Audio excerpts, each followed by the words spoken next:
As-Sunnah, As-Sunnah, As-Sunnah Foundation. As-Sunnah, As-Sunnah, As-Sunnah Foundation. আসসালামু আলাইকুম ওয়া রাহমাতুল্লাহি ওয়া বারাকাতুহু। আলহামদুলিল্লাহ ওয়াসসালাতু ওয়াসসালামু আলা রাসূলিল্লাহ ওয়া আলা আলিহি ওয়া আসহাবিহি ওয়া মান ওয়ালা, আম্মা বাদ।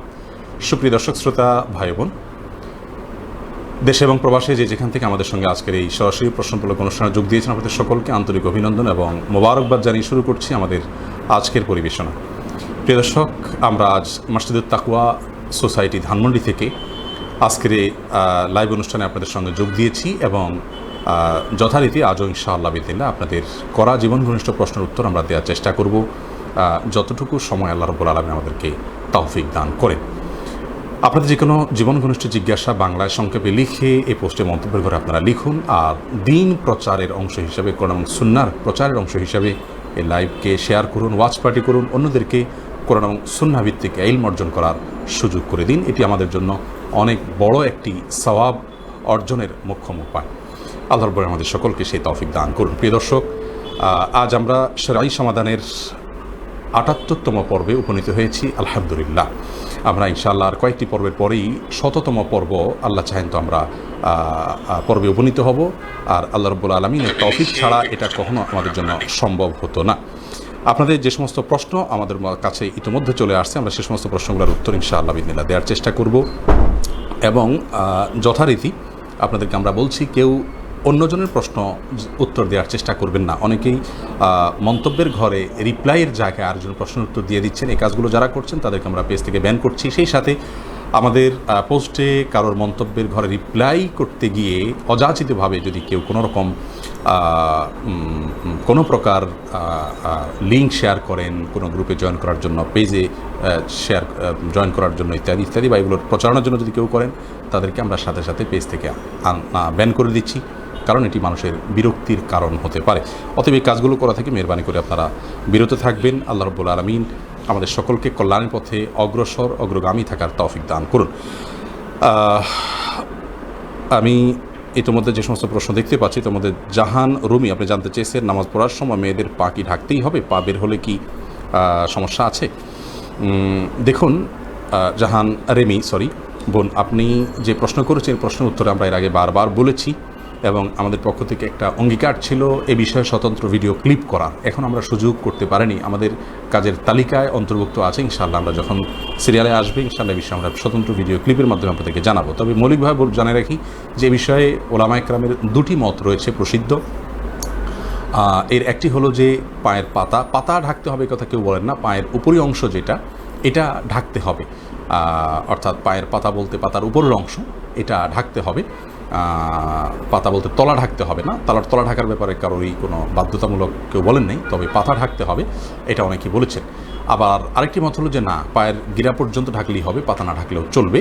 তো পাতা ঢেকে সালাত আদায় করাটা অধিকতর সতর্কতাপূর্ণ। আমরা দলিল ভিত্তিক স্বতন্ত্র আলোচনা ইনশাআল্লাহ ভিন্ন কোনো ভিডিওতে করব, আল্লাহ যদি তৌফিক দান করেন। এস.এম. শাহিনুর রহমান আপনি জানতে চেয়েছেন, নাপাক অবস্থায় কোরআন তেলাওয়াত করা যাবে কি না, কোনো দোয়া দুরূদ পড়া যাবে কিনা? খুবই গুরুত্বপূর্ণ একটি প্রশ্ন করেছেন ভাই শাহিনুর রহমান। দেখুন, নাপাক অবস্থায় কোরআন তেলাওয়াত করা যাবে যদি তা নাপাকিটা থাকে অজু ছুটে যাওয়ার নাপাকি, আর যদি গোসল ফরজ হওয়ার মতো নাপাকি থাকে, তাহলে সেক্ষেত্রে কিন্তু আপনার কোরআন তেলাওয়াত করা যাবে না। কারণ রাসূল করিম সাল্লাল্লাহু আলাইহি ওয়াসাল্লামের স্পষ্ট একটি হাদিস রয়েছে যে ওয়ালা ইয়াকরাউল কুরআনা জুনুবিয়্যুন আও কামা ক্বালা আলাইহিস সালাতু ওয়াস সালাম, অর্থাৎ কোনো জুনুবি ব্যক্তি, অর্থাৎ যার গোসল ফরজ হয়েছে, সে কোরআন তেলাওয়াত করবে না। অতএব বড় নাপাকি যদি হয়, যেটা গোসল ফরজ হওয়া, তার ফলে কিন্তু আপনার কোরআন তেলাওয়াত করা যাবে না। কিন্তু ছোটো নাপাকি অর্থাৎ ওযু ছুটলে কোরআন তেলাওয়াত করা যাবে। আর দোয়া দুরূদ এটা সর্বাবস্থায় পড়তে পারবে ইমানদার ব্যক্তি। যদি বড় নাপাকি হয়, তারপরেও দোয়া দুরূদ পড়তে পারবে, কোনো অসুবিধা নাই। এরপরে আমি যে প্রশ্নটি দেখতে পাচ্ছি, রাজীব ইসলাম আপনি জানতে চেয়েছেন, চাকুরির সুবাদে ঢাকায় থাকা হয়, ছুটিতে গ্রামের বাড়িতে গেলে কি সালাত কসর করতে হবে? ভাই রাজীব, গ্রামের বাড়ি আপনার নিজের বাড়ি নিশ্চয়ই। নিজের বাড়িতে গেলে সেখানে কোনো কসর না, সেখানে পূর্ণাঙ্গ সালাত আদায় করতে হবে, পুরো সালাত আদায় করতে হবে। যেহেতু নিজের বাড়িতে আমরা মুসাফির নই, সেখানে আমরা মুকিম, সেখানকার আমরা বাসিন্দা, অতএব পুরো সালাত সেখানে আপনাকে আদায় করতে হবে, কসর করবেন না। আর এদিকে ঢাকা শহরে আপনি বসবাস করছেন, সেই হিসাবে আপনি ঢাকা শহরেও পূর্ণাঙ্গ সালাত আদায় করবেন, যেহেতু এটাও আপনার একটা বাসস্থান। একটা লোকের একাধিক বাসস্থান থাকতে পারে, গ্রামে একটা বাড়ি থাকতে পারে, আবার শহরেও তার একটা ঠিকানা থাকতে পারে, এতে কোনো অসুবিধা নেই। আবুল কাশেম আপনি জানতে চেয়েছেন মার্কেন্টাইল ব্যাংক থেকে জিপিএ 5-এর জন্য বৃত্তির টাকা পেলে তা গ্রহণ করা যাবে কিনা। দেখুন, মার্কেন্টাইল ব্যাংক আমি যতটুকু জানি সুদভিত্তিক ব্যাংক, অতএব এই ব্যাংক থেকে জিপিএ 5-এর জন্য যদি আপনি বৃত্তি নেন, সেটি গ্রহণ করা আপনার জন্য জায়েজ হবে না। ইব্রাহিম বিন ইসমাইল জানতে চান আমি মসজিদুল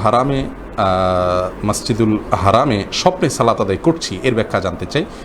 আল্লাহ তাআলা ভালো জানেন ব্যাখ্যা, তবে মসজিদুল হারামে আপনি স্বপ্নে সালাত আদায় করছেন সন্দেহাতীতভাবে এটি একটি ভালো বিষয়। সালাতের স্বপ্ন আপনি দেখেছেন, আপনি রাসূল করিম সাল্লাল্লাহু আলাইহি ওয়াসাল্লামের সুন্নাহ অনুযায়ী সালাতকে খুব গুরুত্বের সাথে আদায় করবেন। আল্লাহ তাআলা আপনাকে তৌফিক দান করুন। এরপরে রেজওয়ানা আপনি জানতে চেয়েছেন আমার বাবা জীবিত নেই, আমরা ভাড়া বাসায় থাকি, ব্যাংকে আমাদের কিছু টাকা রাখা আছে, সেই টাকা থেকে আসা সুদ দিয়ে আমাদের সংসার চলে, সংসার উপার্জন করার মতো তেমন কেউ নাই, ছোটো ভাই এবং আমি পরিপূর্ণ পর্দার সহিত কোনো কাজ পাচ্ছি না, এমন অবস্থা কী করা উচিত। বোন রেজওয়ানা, একটা ভিডিও আমাদের আছে, সেখানে আমরা বলেছি যদি বাবা বা ভাই বা স্বামী হারাম উপার্জন করেন, তাহলে তাদের অধীনস্থ মেয়েদের কোনো দায় দায়িত্বের জন্য বহন করতে হবে কি না। তো এ বিষয়ে আমরা সে ভিডিওতে বিস্তারিত বলেছি। এখানে আপনাকে সংক্ষেপে এটুকু বলবো যে হালাল উপার্জন আপনারা ভাই বোন দুজনের একজনও খুঁজে পাচ্ছেন না, এ বিষয়টি আমার মনে হয় গ্রহণযোগ্য নয়। আপনাদের যদি পেটে প্রচণ্ড ক্ষুধা থাকতো এবং হাতে কোনো প্রকার খাবার না থাকতো, তাহলে সেক্ষেত্রে আপনারা কিভাবে খাবারের জন্য চেষ্টা করতেন, ঠিক সেইভাবে যদি আপনারা চেষ্টা করেন, আমার বিশ্বাস ইনশাআল্লাহ বিদিনিল্লাহ ব্যবস্থা একটা হয়েই যাবে। আল্লাহ তাআলা আপনাদের বিষয়টাকে সহজ করে দিন। তবে যদি সত্যিই কোনো উপায় না থাকে, তাহলে বিকল্প পাওয়ার আগ পর্যন্ত এটি আপনাদের জন্য হারাম হবে না ইনশাআল্লাহ। ফারহানা ইয়াসমিন আপনি জানতে চেয়েছেন আমি আমার স্বামীর দ্বিতীয় স্ত্রী, তার প্রথম স্ত্রী তালাকপ্রাপ্ত, কিন্তু সে অনায়াসে আমার শ্বশুর বাড়ি আসে, আমার স্বামী এক্ষেত্রে কি করবে, আর ইসলাম অনুযায়ী আমার অধিকার ও মর্যাদা কী। প্রথম কথা হলো যে আপনার স্বামীর প্রথম স্ত্রী যদি তালাকপ্রাপ্ত হয়, তাহলে সেক্ষেত্রে ইসলাম অনুযায়ী আপনার পরিপূর্ণ মর্যাদা রয়েছে। আর আপনার স্বামীর প্রথম স্ত্রী তিনি যদি আপনার শ্বশুরবাড়িতে আসেন, তাহলে সেক্ষেত্রে আশাতে কোনো দোষের বিষয় না, যদি তিনি পর্দার সাথে এসে সবার সাথে দেখা সাক্ষাৎ করে যান। আপনার স্বামীর সাথে তো পর্দা মেনটেন করতে হবে, যদি বিশেষ কোনো প্রয়োজনে আসেন তাহলে আপনি সেটাকে ভালোভাবে দেখা উচিত। আর যদি তিনি এসে আপনার স্বামীকে ফিতনায় পতিত করেন অথবা বেপরদায় থাকেন, তাহলে অবশ্যই আপনি সে অন্যায়ের বিরুদ্ধে আপনার কথা বলা উচিত এবং সেটা আপনার দায়িত্বের মধ্যে পড়ে। এরপরে তানিম সুলতান আপনি জানতে চেয়েছেন ছেলে সন্তানের নাম আবদুল্লাহ আনাস রাখা হয়েছে, সঠিক কিনা। দেখুন, আবদুল্লাহ একটা পূর্ণাঙ্গ নাম, অতএব আবদুল্লাহর পরে আবার আনাস এই নামের কোনো প্রয়োজন নেই, দুটি নাম রাখার দরকার নেই। একজন মানুষের একটা নাম রাখাই সুন্নাত। আমাদের সাবকন্টিনেন্টের সমস্যা হলো একজন মানুষের কয়েকটা নাম থাকে, এই কয়েকটা নাম আমাদের থাকা উচিত নয়, একটা নাম থাকাই হলো সুন্নাহসম্মত। তবে যদি রাখেন এতে বড় কোনো অসুবিধা হবে, কোনো অসুবিধা নাই, যদি আপনি রাখতে চান রাখতে পারেন। আর আবদুল্লাহ তো সর্বোত্তম নাম, রাসূল আকরাম সাল্লাল্লাহু আলাইহি ওয়াসাল্লাম হাদিসে বলেছেন যে সর্বোত্তম নাম হলো আবদুল্লাহ, এরপরে আব্দুর রহমান। অতএব আবদুল্লাহ এবং আব্দুর রহমান এই নাম যদি রাখেন তাহলে ভালো, আবদুল্লাহ নাম রেখেছেন। তবে আনাস রাখার কোনো প্রয়োজন আসলে বর্ণনা করে, তবে তার বাবার নাম যদি আনাস বা দাদার নাম কারোর নামের মধ্যে আনাস থাকে, তাহলে সেক্ষেত্রে তার একটা বংশ পরিচয় হিসেবে উল্লেখ করা যেতে পারে, আর নাহলে শুধু আবদুল্লাহই যথেষ্ট। এরপরে আমি মাহাদি হাসান আপনি জানতে চেয়েছেন প্রতি মাসে দান করার জন্য কিছু টাকা রাখা হয়, সেখান থেকে আমি ব্যবহার করতে পারবো জাকাত দিতে। দেখুন, দানের নিয়তে যদি আপনি কোনো বাক্সে বা কোনো জায়গায় পৃথক করে ফেলে থাকেন, তাহলে সেক্ষেত্রে সেটাকে জাকাত হিসাবে আপনি আর দেওয়া উচিত না। দান বলতে সাধারণ দান, এমনি ভালো কোনো কাজে, কল্যাণমূলক কাজে আপনি দান করবেন, সাদাকা করবেন, সে নিয়তে যদি কোনো টাকা আলাদা করে ফেলেন, তাহলে সেই টাকাটা জাকাতের আদায়ের উদ্দেশ্যে সেখান থেকে দেওয়াটা উচিত নয়। যদি আপনি পৃথক করে ফেলে থাকেন, সেটা ডাইরেক্ট দান করে দিবেন। আলমগীর হোসেন আপনি জানতে চেয়েছেন আমি একটা সরকারি চাকরি করি, আমার বয়স 23, বিয়ের জন্য উপযুক্ত, কিন্তু আমি বিয়ে করতে চাই না, অন্য সব ইবাদত ঠিক মতো করি, বিয়ে না করে আমি এভাবে জীবনযাপন করতে চাইলে কি জান্নাত পাবো? আমার জন্য বিয়ে করা কি খুব বেশি জরুরি? ভাই আলমগীর হোসেন, যদি বিয়ে না করলে আপনি কোনো গুনাহে লিপ্ত হওয়ার আশঙ্কা না থাকে, কথার কথা অন্যান্য মেয়েদের যে ফিতনা আছে, সেই ফিতনা থেকে আপনি বেঁচে থাকতে পারেন যদি আপনার বিয়ে করা ছাড়া, তাহলে সেক্ষেত্রে আপনার জন্য বিয়েটা ফরজ নয়। এবং আপনি বিয়ে ছাড়াও যদি আল্লাহর ইবাদত বন্দেগী যথাযথ উপায় আপনি করে চলে যেতে পারেন, তাহলে ইনশাআল্লাহ আপনি জান্নাতে যেতেই পারেন। বিয়ে জান্নাতের জন্য পূর্ব শর্ত নয়। তবে উত্তম হবে বিবাহ শাদী করা। রাসূল আকরাম সাল্লাল্লাহু আলাইহি সাল্লাম বিবাহ শাদীর বিষয়টিকে তিনি অত্যন্ত গুরুত্বের সাথে বলেছেন, এবং একজন মানুষ বিয়ে না করে ইবাদত বেশি করার চাইতে বিয়ে করার কারণে যদি ইবাদত কম করতে পারেন তবুও সেটা উত্তম। অতএব আপনি উত্তম কাজটা কী কারণে ছাড়বেন সেটা আমার জানা নেই, তবে বিনা কারণে এটাকে ছেড়ে দেওয়া উচিত নয়। এরপরে সনি আক্তার বোন আপনি জানতে চেয়েছেন, বাবা মা বেঁচে থাকা সত্ত্বেও যদি সংসারের দায়িত্বগুলো বড় ছেলের উপর চেপে দেয় সেখানে ইসলাম কি বলে? এটি অবিচার ছাড়া আর কিছু নয়। আমাদের সমাজে অনেক বাবা মা আছেন যে তারা সক্ষম স্বাবলম্বী হওয়ার পরেও বড় ছেলের উপরে ভাই বোন তাদের সব কিছু ন্যস্ত করে দেয়, এবং বাবা মার যে দায় দায়িত্ব সেটা বাবা মা পালন না করে বড় ছেলের উপরে চাপিয়ে দেয়। কারোর প্রতি জুলুম বা অবিচার বা অযাচিতভাবে বোঝা চাপিয়ে দেওয়ার শিক্ষা ইসলাম আমাদেরকে দেয়নি, যার কারণে বাবা মায়ের এরকম কাজ করা উচিত নয়। কিন্তু বোঝা চাপিয়ে দেওয়া বলতে খরচ খরচার ব্যাপার যদি থাকে, বাবা মার যদি উপার্জন না থাকে বা থাকলে যদি সাফিসিয়েন্ট না থাকে, বড় ছেলের যদি উপার্জন থাকে, তাহলে এটা তার দায়িত্বের মধ্যে চলে আসে এবং সেটা আদায়ের ব্যাপারে কার্পণ্য করা উচিত নয়। আর সেই সাথে বাবা মাকে সহযোগিতাও করা উচিত। বাবা মাকে সহযোগিতা করলে বাবা মা, দেখুন আমরা সবাই আসলে অধিকার সচেতন, কর্তব্য সচেতন না। ডক্টর আব্দুল্লাহ জাহাঙ্গীর রহমাহুল্লাহ বলতেন যে আমরা অধিকার সচেতন, আমরা কর্তব্য সচেতন না। এটা স্যার রহমাহুল্লাহর কথা, আসলেই তাই। বাবা মা কর্তব্যটাকে আমার কি করতে হবে, আমার কি অধিকার কি, আমি সেটা দেখছি, কিন্তু বাবা মার পক্ষ থেকে আমি যদি করে দিই তাহলে তারা তো আমাকে সব দিবেন ইনশাআল্লাহ বিদিনিল্লাহ। তারা ত্রুটি করছেন কিন্তু আমি তো সব পাবো, বিধায় এক্ষেত্রে আমাদের আন্তরিকতার কোনো অভাব থাকা উচিত নয়। আব্দুল্লাহ বাকের আপনি জানতে চেয়েছেন, যাত্রাপথে জোহর আসরের সালাত একসাথে আদায় করা যাবে কিনা, যদি জায়েজ হয় তবে কিভাবে করতে হবে? দেখুন, যাত্রাপথে আমরা জোহর সালাত এবং জোহর আসর একসাথে এবং মাগরিব এশা একসাথে আদায় করবো কিনা, অর্থাৎ জমা করবো কিনা, এ বিষয়ে ইমামগণের মতো পার্থক্য করেছে। ইমাম আজম আবু হানিফা রহমাহুল্লাহর মত হলো না, এটা করা যাবে না, প্রত্যেক ওয়াক্ত যথাস্থানে রেখে পড়তে হবে, কারণ আল্লাহ তাআলা বলেছেন ইন্না সলাতা কানাত আল মুমিনিনা কিতাবাম মাওকুতা, নিশ্চয়ই সলাত ইমানদারদের জন্য নির্দিষ্ট সময়ে আদায় করাটা অপরিহার্য করা হয়েছে, বিদায় নির্দিষ্ট সময়ের মধ্যে সালাত আদায় করার চেষ্টা করতে হবে। আর হাদিসে যে একত্র করার কথা বলা আছে এর ব্যাখ্যা তারা বলেন এটা হলো জামায়ে সুরি বা দৃশ্যমান একত্রকরণ, অর্থাৎ জোহরকে লাস্ট টাইমে পড়া আর আসরকে ফার্স্ট টাইমে পড়া, এটা একত্র করার মতো। এটা একটা ব্যাখ্যা আবু রহমতুল্লাহ আলাইহি। তবে অন্য ইমামদের মতেই সফরে জমা করা যাবে এবং এ বিষয়ে রাসূল আকরাম সাল্লাল্লাহু আলাইহি ওয়াসাল্লাম বেশ অনেকগুলো হাদিস রয়েছে। এরপরে মারিফুল কাদির আপনি জানতে চেয়েছেন, স্ত্রীকে যদি দেনমোহরের টাকা দিয়ে দেওয়া হয় কিন্তু সেই টাকা স্ত্রী যদি স্বামীকে ব্যবসা বা কোনো কাজ সৎ কাজের জন্য দেয়, সেটা কি নেওয়া স্বামীর জন্য জায়েজ হবে বা টাকাটা তাকে পরে ফেরত দিতে হবে কি না? স্ত্রী দেনমোহর পাওয়ার পর যদি স্বামীকে ব্যবসা করার জন্য দেন, অবশ্যই স্বামী নিতে পারেন সেটা ব্যবসার জন্য, কিন্তু এই টাকার মালিক স্ত্রী, অতএব স্ত্রীকে তার এই টাকার লাভ মূল এগুলো সব ফেরত দিতে হবে। যদি না দেয় তাহলে সেক্ষেত্রে অবশ্যই গুনাহগার হবেন স্বামী। লিপি নাসরিন বোন আপনি জানতে চেয়েছেন, ভাইয়া নামাজের 2 সেজদার মাঝখানে দোয়া পড়ি, তার সাথে আল্লাহুম্মা গফিরলি পড়ি, আমি কি ভুল করেছি জানাবেন?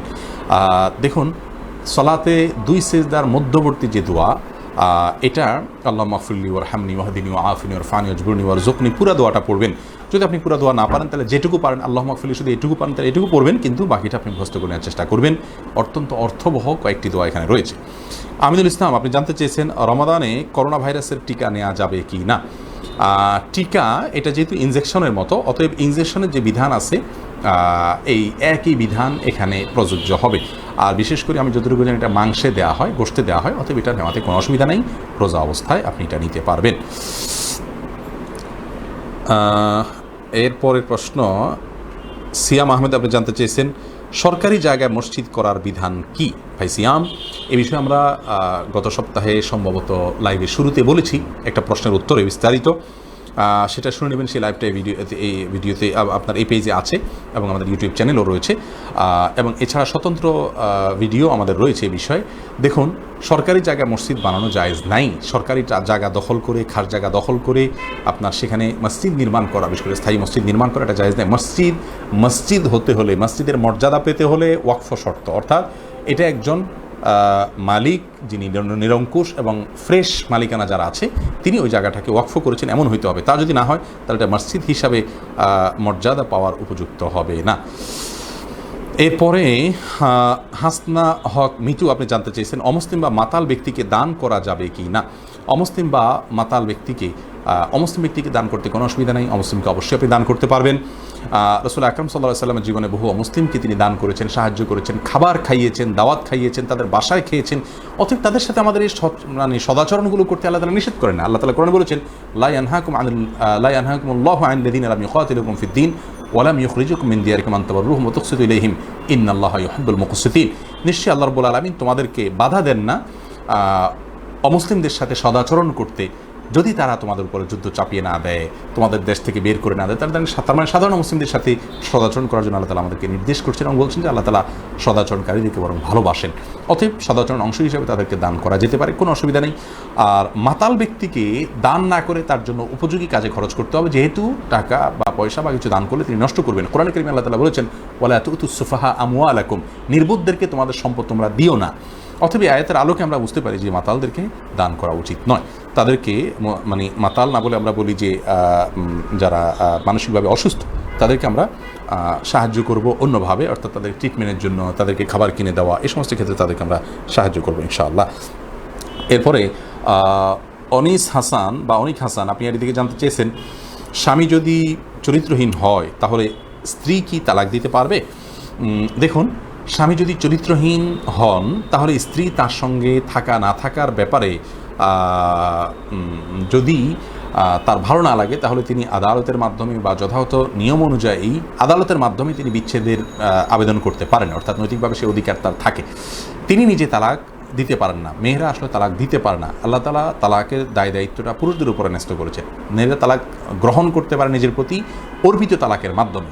অর্পিত তালাকের ওখানে কাবিননামার 18 নম্বর কলামে বাংলাদেশে যেটা লেখা আছে সেটা ফিল আপ যদি হয়ে থাকে এবং বিয়ের পরে স্বামী স্ত্রী উভয় যদি স্বাক্ষর করে থাকেন, বিশেষ করে স্বামী যদি স্বাক্ষর করে থাকেন, তাহলে অর্পিত তালাকের পাওয়ার স্ত্রী পেয়ে যান। সেটার উপর ভিত্তি করে তার নিজের প্রতি নিজে তালাক গ্রহণ করতে পারেন, ওই 18 নম্বর কলামে যে শর্তগুলো আছে তার কোনোটা যদি লঙ্ঘন হয়, তার ভিত্তিতে এটাও যদি তার মধ্যে পড়ে তাহলে তিনি তালাক গ্রহণ করতে পারবেন। আতিয়া সঞ্জিদা তাসনিম আপনি জানতে চাইছেন, আমার আম্মু অসুস্থ, আমার আম্মু বাকি রোজাগুলো কি আমি রেখে দিতে পারবো? বোন, আপনার মা যদি অসুস্থ হন এবং রোজা রাখতে সক্ষম না হন তাহলে আল্লাহ রাব্বুল আলামিন বিকল্প হিসাবে বলেছেন ফিদিয়ার কথা। আল্লাহ ইরশাদ করেছেন কোরআনে হাকিমে, ওয়া আলাল্লাযীনা ইউতিকুনাহু ফিদিয়াতু তু'আমু মিসকিন, আর যারা সিয়াম রাখতে সক্ষম নন তাদের জন্য মিসকিনকে খাদ্য দান করা হলো কর্তব্য। অতএব আপনি তাদেরকে প্রত্যেকটা সিয়ামের জন্য একটা করে ফিতরা, যতগুলো রোজা রাখতে পারেন না ততগুলোর পক্ষ থেকে ততগুলো ফিতরা আপনি আদায় করবেন, ইনশাআল্লাহ এর মাধ্যমে আপনার আম্মু দায়মুক্ত হয়ে যাবেন। মুস্তাফিজ আপনি আইডি থেকে জানতে চেয়েছেন, কৃষি ব্যাংক থেকে লোন নিয়ে বাড়ি করেছি, এখন এই সুদের ব্যাপারে আলেমদের কথাবার্তা শুনে বেঁচে থাকার চেষ্টা করছি আলহামদুলিল্লাহ, কিন্তু বাড়ি তো করে ফেলেছি, এখন এই বাড়িতে থাকা বা ব্যবহার করা সম্পর্কে ইসলাম কী বলে? ভাই মুস্তাফিজ, সুদের ব্যাপারে আল্লাহ রাব্বুল আলামিন আমাদেরকে বলেছেন যে যারা সুদের কারবারের সাথে একবার জড়িত হয়ে গেছে তারা সুদের যেটুকু তারা করে ফেলেছে, যখন তাদের বুঝে এসেছে যে তারা অন্যায় করেছেন তখন তারা ফিরে আসবেন এবং সুদের বাড়ির যদি সুদের লোন থেকে থাকে দ্রুত টাকাগুলো একসঙ্গে দিয়ে বা যত দ্রুত সম্ভব এটাকে দিয়ে আপনি মুক্ত হয়ে যাবেন, এটা হলো আপনার কর্তব্য। বাকি এরপরে এই বাড়িতে আপনি বসবাস করতে অসুবিধা নেই যদি আপনি না বোঝার কারণে করে থাকেন। এরপরে প্রশ্ন করেছেন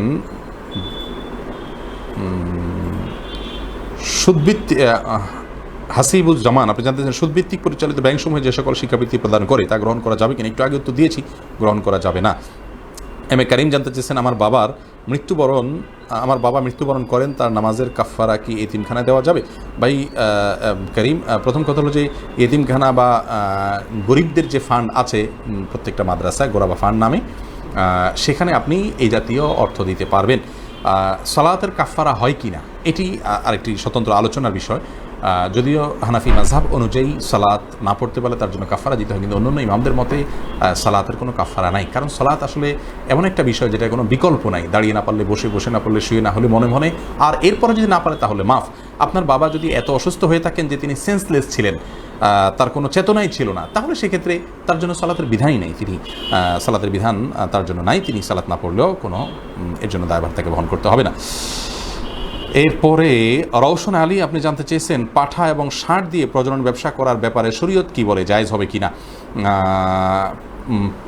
পাঠা এবং ষাঁড় দিয়ে প্রজনন ব্যবসা যদি আপনি করেন তাহলে সেক্ষেত্রে মৌলিকভাবে এই কাজটি খুব প্রশংসনীয় কাজ নয়, এবং আমার যতটুকু মনে পড়ে একটি হাদিস এক্ষেত্রে রয়েছে যেটার আলোকে এই কাজটি প্রশংসনীয় কাজ নয়। তবে হ্যাঁ, প্রজননের জন্য এই প্রক্রিয়া থাকা উচিত এবং একটা ফি নেওয়া যেতে পারে, সেটা এই প্রজননের বাবদ নয়, বরং প্রসেসিং বা আদার্স অফিস খরচ বা যারা আছেন তাদের অন্যান্য খরচ এই বাবদ, তাহলে সেক্ষেত্রে এটি জায়েজ হতে পারে। আল্লাহু আলাম বিসওয়াব। এমএসটি সুমি আপনি জানতেছেন, আমার 2 মেয়ে, আমি জমি কিনবো, সেই জমি কি মেয়েদের নামে দিতে পারবো কি? আপনার যদি 2 মেয়ে থাকে, আপনি তাদের নামে আপনার সকল সম্পদ লিখে দিতে পারবেন না। যদি আপনি তাদেরকে উপঢৌকন দেন তাহলে সমান হারে 2 জনকে দিতে পারেন, অসুবিধা নেই। কিন্তু আপনার মৃত্যুর পরে আপনার সম্পদ অন্যরা দখল করবে, সেই চিন্তা থেকে তাদেরকে যদি ভাগ করে দিতে চান, তাহলে তাদেরকে দিবেন হলো সর্বোচ্চ 2/3। কারণ কোরআনে কারিমে আল্লাহ রাব্বুল আলামিন স্পষ্টভাবে জানিয়েছেন মিরাজ সম্পর্কিত আয়াতে যে মেয়ে যদি একজন থাকে তাহলে অর্ধেক সম্পত্তি পাবে মৃত ব্যক্তির, আর যদি একাধিক থাকে তাহলে তারা সবাই মিলে 2/3 পাবে। অতএব 2/3 আপনি তাদেরকে দিতে পারেন মিরাজ হিসাবে। আর যদি উপঢৌকন হিসাবে দিতে চান তাহলে সেক্ষেত্রে সমান সমান করে যে কোনো কিছু দিতে পারেন। তবে উদ্দেশ্য আল্লাহ তাআলা অবশ্যই ভালো জানেন। আপনি যদি আপনার সম্পত্তিতে অন্যরা ভাগ বসাতে পারে সেটা থেকে বাঁচার জন্য আপনি কৌশল করেন, তাহলে সেক্ষেত্রে সেটি অবশ্যই মিরাসের যে নীতিমালা, অর্থাৎ সেখানে যতটুকু প্রাপ্য তাদের 2/3 সেই অনুযায়ী করা উচিত, তার বেশি করা উচিত নয়। শামীম আপনি প্রশ্ন করেছেন আইডি থেকে, কোনো ভাই যদি তার বোনের সাথে সন্তানের কারণে সম্পর্ক ছিন্ন করে বা করতে চায় তাহলে তার পরিণতি কী হবে, ইসলাম কী বলে? ভাই শামীম, রক্ত সম্পর্কীয় আত্মীয়র সাথে সম্পর্ক ছিন্ন করা অত্যন্ত গর্হিত অপরাধ। এই অপরাধটি থেকে আল্লাহ আমাদেরকে বেঁচে থাকার তৌফিক দান করুন। অনেক ভাই বোন এই কাজটি করে থাকেন, স্ত্রীর কারণে হোক বা অন্য কোনো কারণে হোক, বোন অবিচার করছেন, ভাই অবিচার করছেন, তাদের সাথে বনিবনা হচ্ছেন, এসব অজুহাতে ভাই বোনের সাথে সম্পর্ক কখনো ছিন্ন করা জায়েজ নাই। একজন সাহাবী এসে রাসূল আকরাম সাল্লাল্লাহু আলাইহি ওয়াসাল্লামের কাছে বলেছেন, ইয়া রাসূলুল্লাহ, আমি আমার আত্মীয়ের সাথে খুব ভালো আচরণ করি, তাদের সাথে ভালো থাকতে চাই, মুশকিল হলো তারা আমার সাথে গায়ে পড়ে ঝগড়া করতে আসে এবং তারা আমাকে ভালো থাকতে দেয় না, আমার আসলে কি করা উচিত? তখন রাসূল আকরাম সাল্লাল্লাহু আলাইহি ওয়াসাল্লাম বলেছেন, লাইসাল ওয়াসিলু বিল মুকাফি, যে ব্যক্তি আত্মীয় ভালো করলে সেও ভালো করে, এই আত্মীয়তার সম্পর্ক রক্ষাকারী নয়। সম্পর্ক রক্ষাকারী তো সে যারা আচরণ করেন বা বোনের বাচ্চাদের সাথে বই আচরণ করেন। অবশ্য বোনের বাচ্চাদের যে খুব বেশি অধিকার আছে তা না, কিন্তু যেটুকু আছে অন্তত বোনের বাচ্চা হিসাবে সেটুকু অন্তত সম্পর্কও না রাখে, তাহলে সেটি অবশ্যই তিনি অন্যায় করছেন এবং আত্মীয়তার সম্পর্ক ছিন্নকারী জান্নাতে প্রবেশ করবেন। হাদিসে আসছে, লা ইয়াদখুলুল জান্নাতা কাতি', আত্মীয়তার সম্পর্ক ছিন্নকারী জান্নাতে প্রবেশ করবে না। অত্যন্ত ভয়াবহ কথা, আল্লাহ তাআলা বুঝার তৌফিক দান করুন।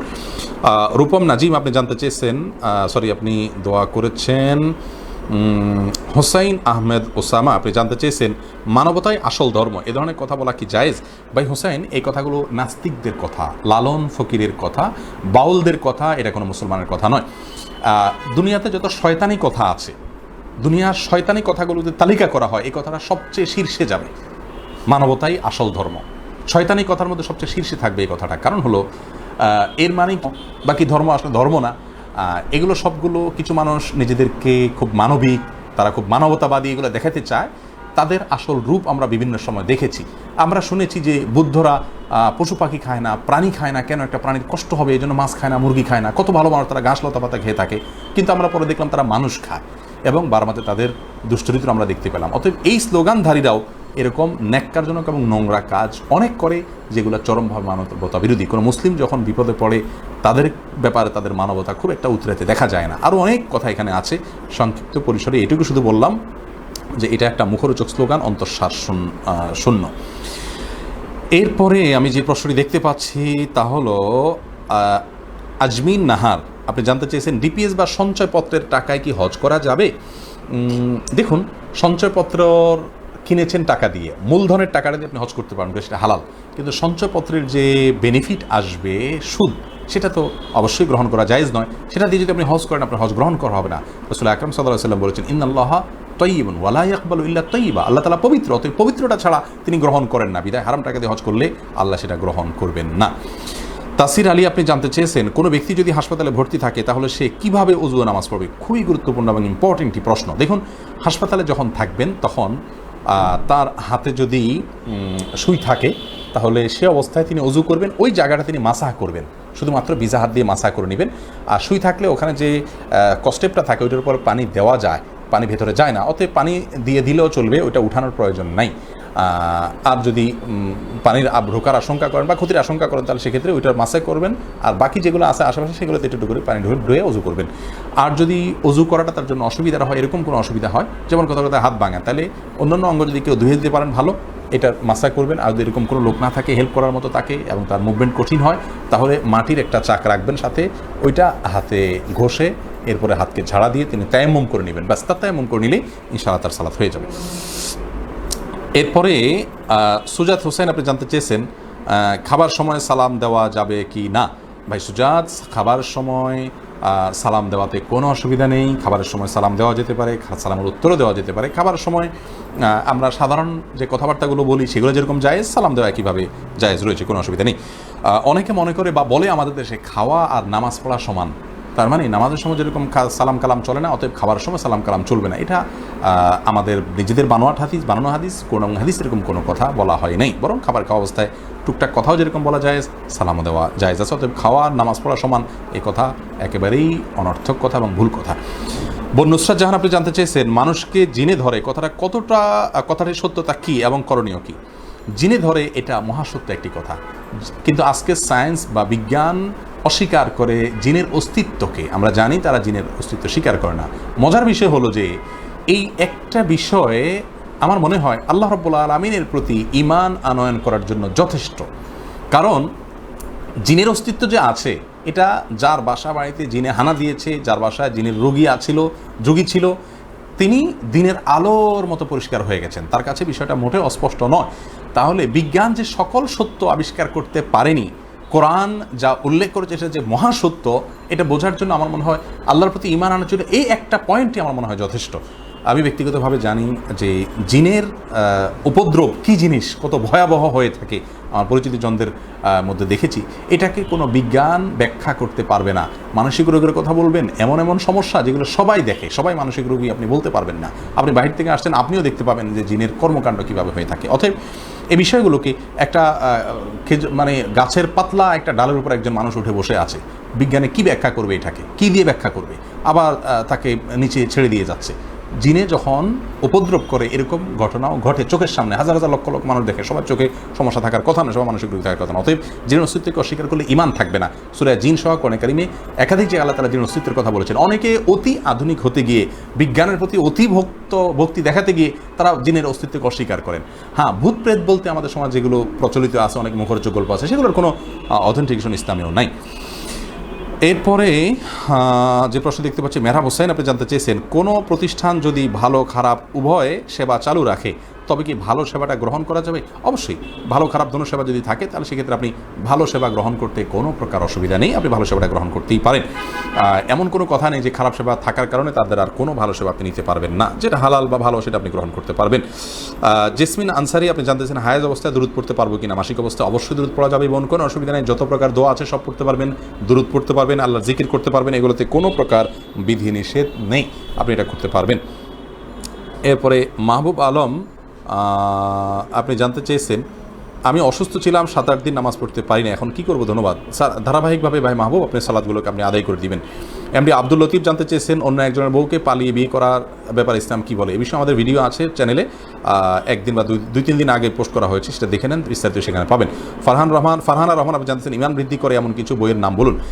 দেখুন, ইমান বৃদ্ধি করবে এই এমন একটা বইয়ের নাম বলছি যেটার নাম আপনিও জানেন, আমিও জানি, সারা বিশ্বের সমস্ত মুসলমানরা জানেন, এটা হলো কোরআনে কারীম। কোরআনে কারীম এমন একটা বই যেটা পড়লে ইমান বাড়বে। অর্থ সহকারে বুঝবেন, ব্যাখ্যা সহকারে পড়ার চেষ্টা করবেন, অর্থ বুঝে পড়ার চেষ্টা করবেন। আল্লাহ তাআলা বলেছেন ওয়াইদা তুলিয়াত আলাইহিম আয়াতুন যাদাতুহুম ঈমানা। আমার আয়াতসমূহ যখন তাদের সামনে তেলাওয়াত করা হয়, পাঠ করে শোনানো হয় তাদেরকে, তখন তাদের ঈমান বৃদ্ধি পায়। অতএব এই একটা গ্রন্থ, মহাগ্রন্থ আল কোরআন, অর্থ সহকারে বুঝে পড়বেন, ইনশাআল্লাহ বিইذনিল্লাহ আপনার ঈমানের বৃদ্ধির মাত্রা আপনি নিজে অনুভব করবেন, টের পাবেন। এরপরে মিফতাহুল জান্নাত আপনি জানতে চেয়েছেন মায়ের সম্পত্তি বন্টনের নিয়ম কি। মায়ের সম্পত্তি বন্টনের নিয়ম তা যা বাবার সম্পত্তি বন্টনের নিয়ম। অনেকে এটা নিয়ে ধোঁয়াশার মধ্যে থাকেন এবং অনেকের সন্দেহ থাকে। দেখুন, মা হোক বাবা হোক, যে কোনো ব্যক্তির মৃত্যুর পর সম্পদ, বিশেষ করে মা বাবার ক্ষেত্রে সম্পদ বন্টনের নিয়ম একই। অর্থাৎ বাবার সম্পদ যে হারে পায় ছেলেমেয়েরা, মায়ের সম্পদ একই হারে সন্তানরা পাবেন, লাভ করবেন। নাতিদের ক্ষেত্রে, অন্যান্য ক্ষেত্রে যে বিধান বাবার ক্ষেত্রে মায়ের ক্ষেত্রে একই কথা, হুবহু প্রযোজ্য। আয়েশা আক্তার আপনি জানতে চেয়েছেন শেখ 40টা হাদিস মুখস্থ করার ফজিলত কি, আর যে কোনো 40টা হাদিস মুখস্থ করলেই হবে?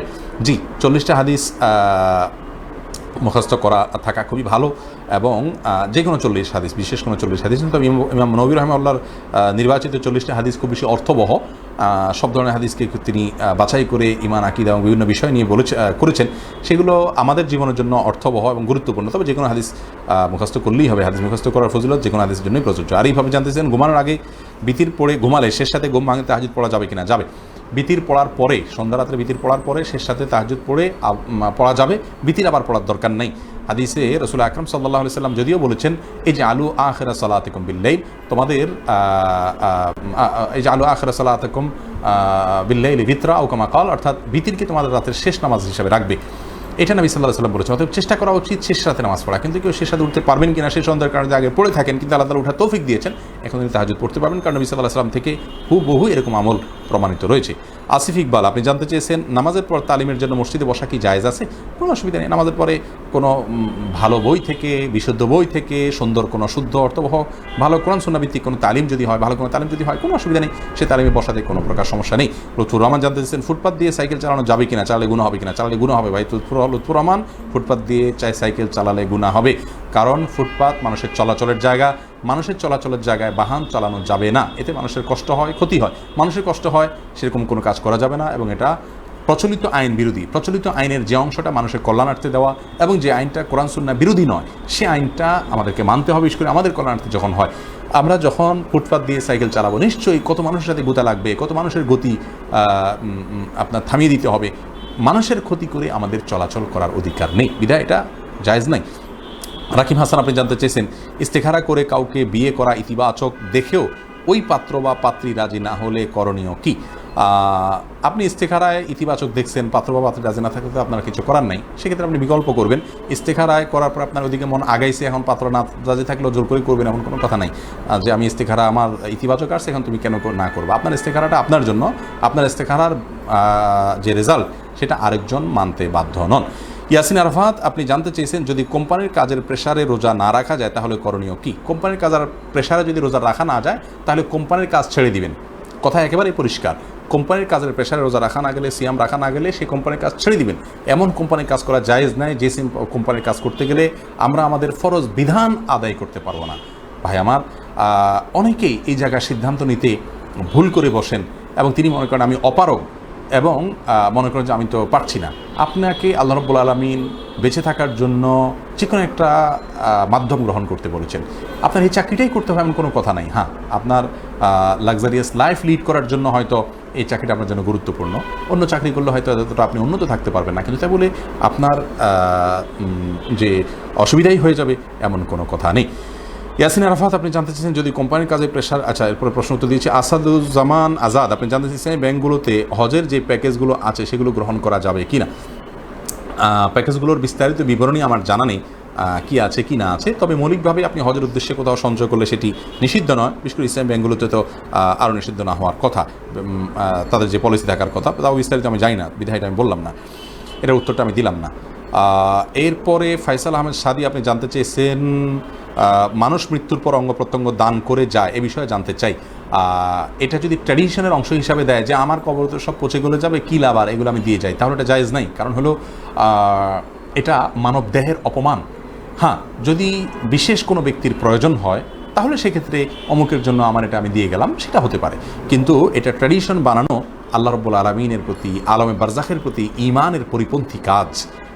অতএব এটা গণহারে করা উচিত নয়। আজকাল একটা ট্র্যাডিশন হয়ে দাঁড়িয়েছে অবশ্য, যে মরার আগে, মানুষ মৃত্যুর আগে বলে দেয় আমার চোখ, আমার কিডনি, এগুলো অমুক প্রতিষ্ঠানকে দিলাম, এই করলাম সে করলাম, এগুলো প্রশংসনীয় কোনো কাজ নয়। এরপরে কাউসার আলম খান, আপনি জানতেছেন প্রতি মানুষের সাথে নাকি একজন জিন থাকে, এই কথাটা কতটুকু সত্য?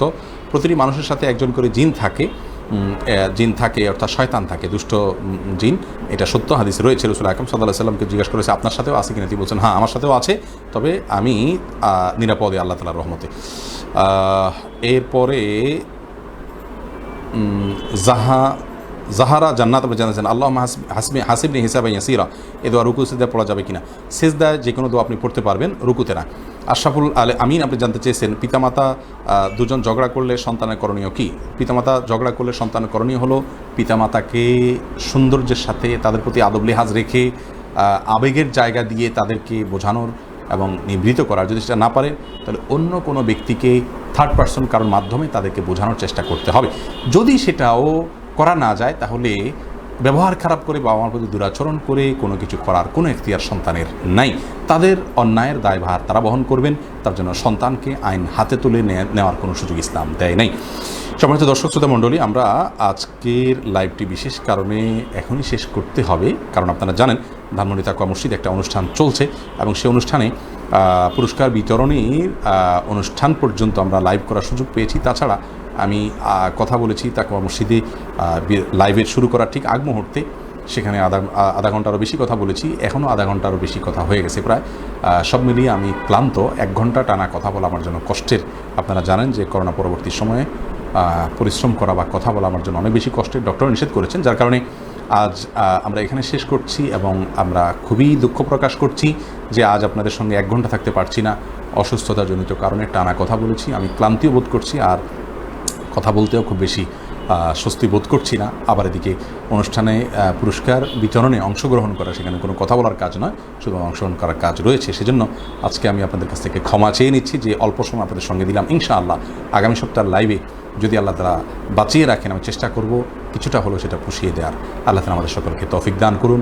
আজকে এখানে রাখছি, দেখা হবে, কথা হবে সেরাই সমাধানের ৭৯তম পর্বে ইনশাআল্লাহ বিদিনিল্লাহ। সে পর্যন্ত আল্লাহ সবাইকে ভালো রাখুন, সুস্থ রাখুন। আসসালামু আলাইকুম ওয়া রাহমাতুল্লাহি ওয়া বারাকাতুহু।